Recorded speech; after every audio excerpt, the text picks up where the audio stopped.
खर्च याद नहीं रहता, अनुभूति याद रहती है। तो ये छोटा सा प्रसंग है महात्रेया रा की अपरिचित पत्र, एक किताब से, जो कि Hindi translation of unopposed letter का एक प्रसंग मात्र है।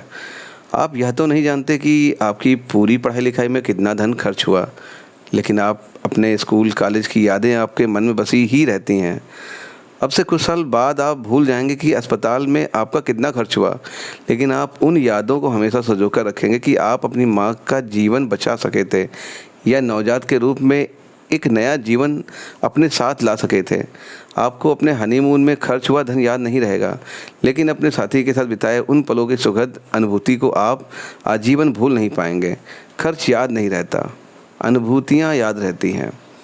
अच्छा समय और बुरा समय, अमीरी के दिन और गरीबी के दिन, वह समय जब आपको अपना भविष्य सुरक्षित दिखता था, और वह समय जब आप यह भी नहीं जानते थे कि कल का सवेरा होगा भी या नहीं। किसी न किसी रूप में हर एक को उतार चढ़ाव और उथल पुथल वाले समय से गुजरना ही पड़ता है। अच्छे दिनों के बाद और बुरे दिनों के बाद जो बचा रह जाता है, वह यह उन दिनों की अनुभूति की यादें। कभी तो बटुआ ठठाठस भरा होता है, और कभी जेब में फूटी कौड़ी भी ढूंढे नहीं मिलती।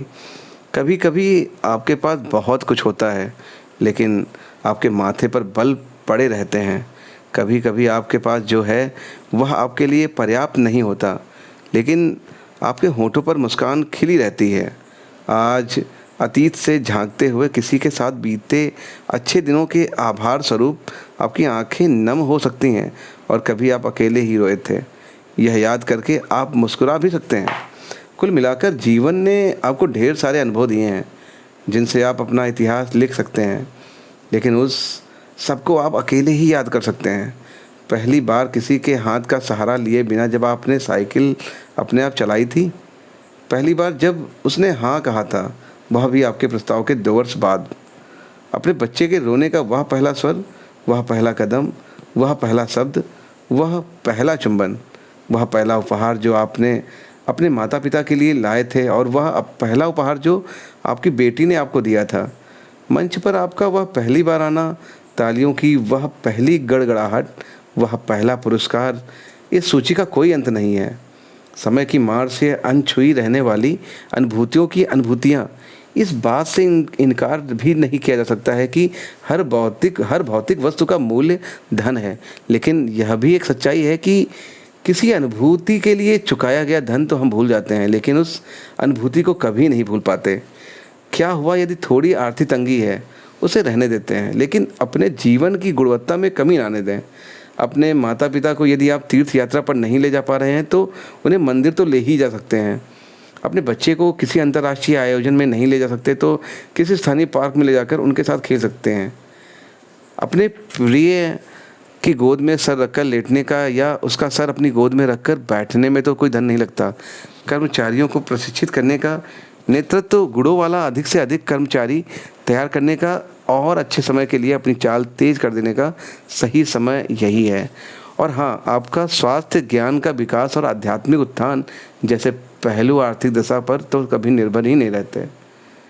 समय बीत जाएगा, आर्थिक स्थिति फिर पटरी पर आ जाएगी, मुद्रा फिर मजबूत हो जाएगी, लेकिन इस सब में मैं नहीं चाहता कि आप पीछे मुड़कर देखें और पाएं कि यह समय आपने निराशा, हताशा और उदासी में करवटें बदलते हुए बिताया। धन का अभाव आपको धन से वंचित रख सकता है, लेकिन इसके कारण खुद के अनुभवों से वंचित ना होने दें। खुद को अनुभवों से वंचित ना होने दें।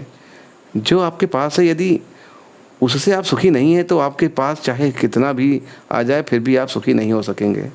जीने की कला का सूत्र यह बना लें, मेरे सुख की अनुभूति इस पर निर्भर नहीं करती कि मेरे पास क्या है और कितना है।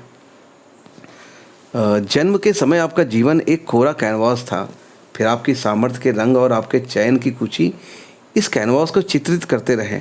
मृत्यु के समय यह कैनवास या तो एक बहुमूल्य श्रेष्ठ कृत्य होगा, या लापरवाही वाली एक ऊट पटांग घिचपिच।